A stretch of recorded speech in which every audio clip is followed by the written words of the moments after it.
confident enough to spend $30,000 just to put the application in.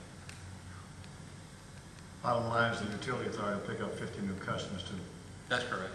and then ad valorem your property taxes. That's correct. I need a motion from the board to change the resolution of support for the proposed development at the Forester Senior Village from 78 units to 50. I'll make that motion. I'll second it. All in favor? Aye. Unanimous. Thank you, Josh. Thank you. Good luck.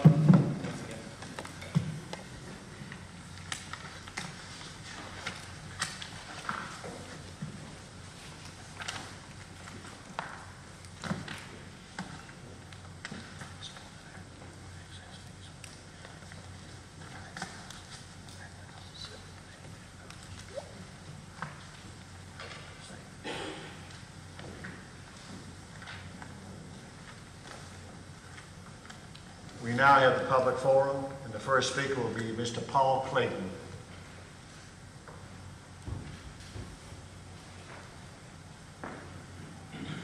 Mr. Clayton, I believe I've seen you before. Yeah, that's right. Okay. We got the Lone Ranger At the and Lone Dynamic Ranger. Duo. That's right, you got the dynamic duo here. Mr. Johnson. But my thing is, we was up here, you know, during the winter when the road was washed out and everything. They come in, they did a great job. But after that, now they done dropped the ball. They don't come and work the road anymore. Those I call them bamboos. I don't know the right name for them. They meet on the other end of the road up to 195, grass growing upside the road, ditches filling back up. So when the rainy season come again, we're gonna run into the same thing we ran into last year. The need grading, you gotta go down the road maybe 20 miles an hour, or that your car gonna take apart. And Mike, he did a great job. I wanted to get over to him, but I understand he was pointing to a different position or something. And people there, Mr. Johnson here, you know, grass is growing on the road now. Just, you know, where the cars are going along, that's the only spot now, you know, we're gonna go out there and mow it. So we need the ditches back cleaned out again, where the water can go on and run the same thing. What do you think, Mr. Johnson? Well, the roads, the ditches, Mike said he would come in and dig the ditches once it's dried up. It's dry, it's been dry for 2 months now. Soon we start getting tropical storm, it's gonna be wet again. Also, when you got the road grader running in 5th and 6th gear going down through there bouncing, instead of keeping it smooth, you're gonna have washboards all in the road. And that's what it's like right now, from one end to the other end. And farm tractors coming down through there, dropping the harrows 100, 200 feet before the end of the road, digging up the road good, up on the Leslie Highway end. Well, let me say this to you. Mr. Sistron's on vacation, but we will address this problem as soon as he gets back. Mr. Howard, I just wish you'd talk to Mike and see what we can do about this, okay? I will. He's actually at a meeting out of town. Oh, I thought he was on vacation. He may still be on vacation. Thanks a lot. We appreciate you coming. All right, okay, thank you all. And thank you for the great job. Keep it up. The next speaker is Ms. Shelley Withers. Do I have that right? Shelby. Shelby, I'm sorry.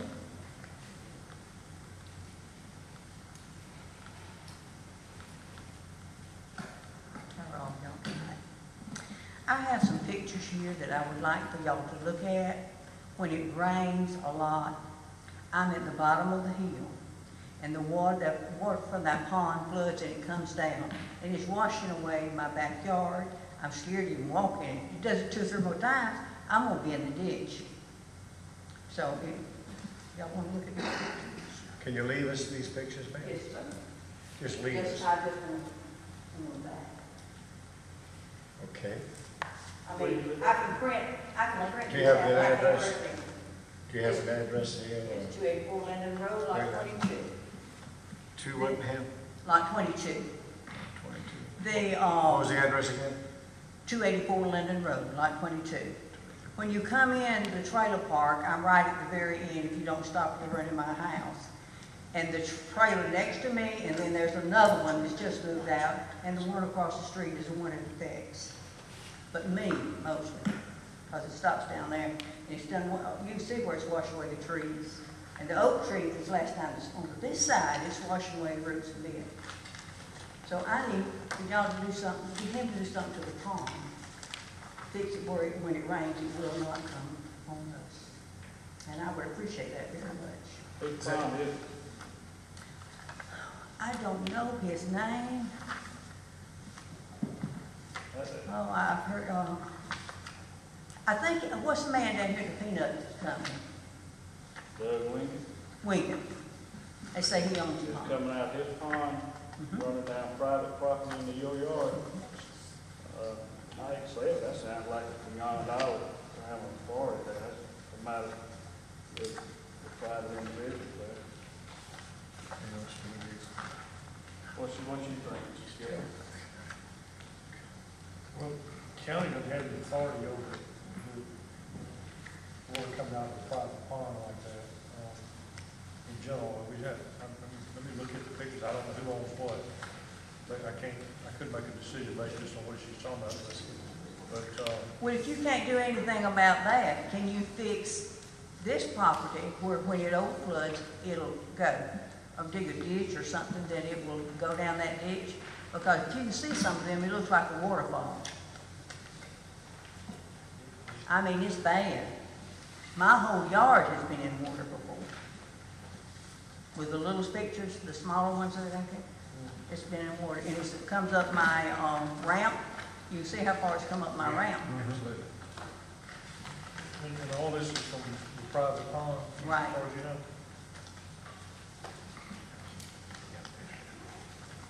Mr. Chairman, Mr. Sistrunk, I believe, went out within the last couple of weeks and looked at this situation. He was going to get with Mr. Alexander, try to, number one, determine exactly what the problem is, and then number two, determine based on that whose jurisdiction, whether it's a private matter or the county has the involvement in it, and then either respond to the property owner, make them aware of the issue, and try to seek support from them to address the problem. So right now, we're still in the research mode, trying to figure out exactly what's going on.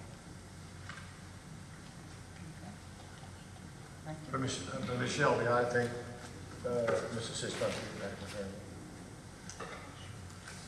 I did- We'll be in touch with you. Okay, thank you. Thank you.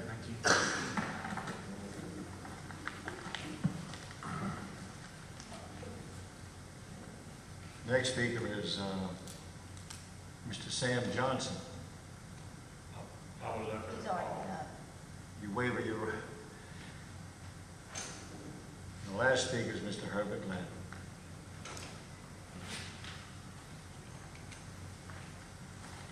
Thank you.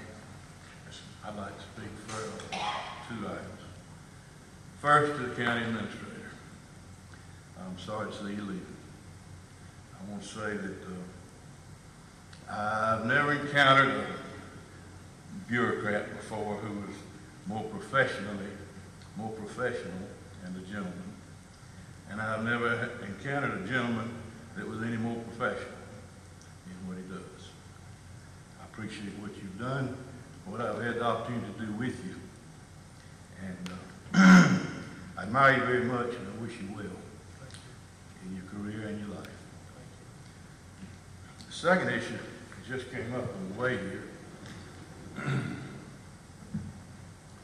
I was on the phone talking to someone, and they told me that there was a news preview on television about an environmental hazard at Grand Island swimming pool. And then it flashed off, and he said, there's no more there. I don't know what it is.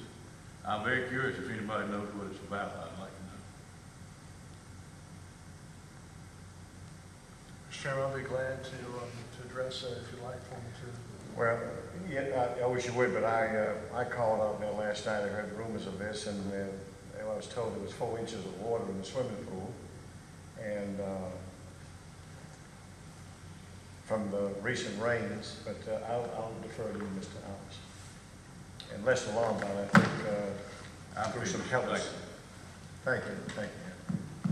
Mr. Chairman, Commissioners, we were notified earlier this week of a citizen complaint, I guess yesterday, regarding the Grand Island pool, and we investigated it. I asked Mr. Wright to go out and look into the situation. He and a representative with the health department met today, inspected the pool for any mosquitoes or mosquito larvae, and there was none. Lester Lombard did treat the pool earlier today with mosquito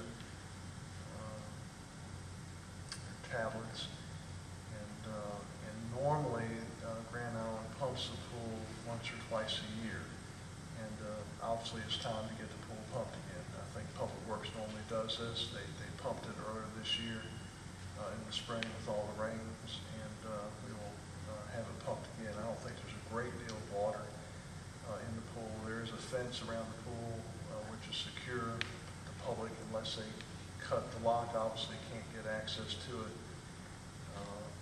But the matter has been is being addressed, and Grand Island has been staff at Grand Island has been requested to try to pay more attention to it. Obviously, the pool's away from the clubhouse, and they have a lot going on with limited staff, so it's not the first area of attention. There's an old saying, out of sight, out of mind, and sometimes the pool gets that treatment. But I think it is being dealt with appropriately, and hopefully in the future won't be an issue. Well, they were aware of the 4 inches of water there, Mr. Howells, and I think Mr. Lombard has been treating any additional water that falls into that pool with these pellets to keep it from forming any larvae or any mosquitoes. So I spoke with them today. With that being said, let's see.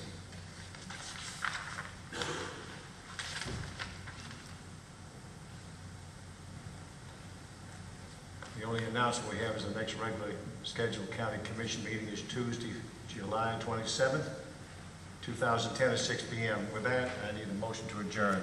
So moved. Second. All in favor? Unanimous.